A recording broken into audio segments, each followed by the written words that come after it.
What is up nga sa inyo lahat mga tol. Bali may sira nga pala ang motor ko ngayon at di ko alam kung bakit. Yan yung pinaka-arrow niya or yung pinaka-speedometer niya na umaangat babayan kapag tumatakbo ako. So yun, para siyang may problema, hindi siya ayos, malikot siya masyado. So sabi ng tropa ay baka sa gearbox daw at hindi naman nakaayos yung gearbox o kaya may problema sa loob.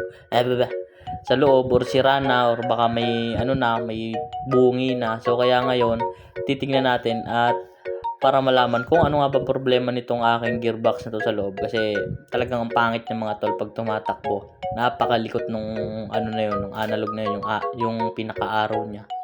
At syempre mga tol, habang nagbabaklas ako or nagtatanggal nitong yung gearbox na to, syempre medyo kinakabahan ako kasi baka kasi gastos na naman to, baka may palta na naman. So sana naman ay wala.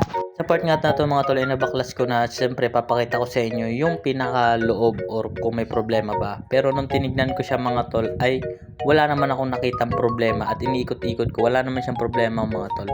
So yun, madumi lang, may mga buhok-buhok, kaya nagtaka ako kung bakit ganun yung niya. So siguro mga tol, ito ay kailangan lang ng higpit. So yung mga tol, at dito nga ibinalik ko na siya mga tol at medyo hinigpitan ko siya ng konti kasi baka nga dun lang sa pagkakahigpit nagkakaproblema kung bakit nagkakaganon yung aking di ko alam ang tawag dun, yung arrow, ba't ganun kalikot pag nananakbo na yung motor ko.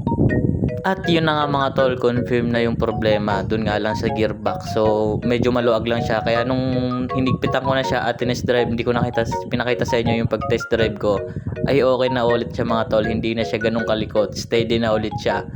At yun, medyo nakahinga na ako. Salamat sa panonood mga tol.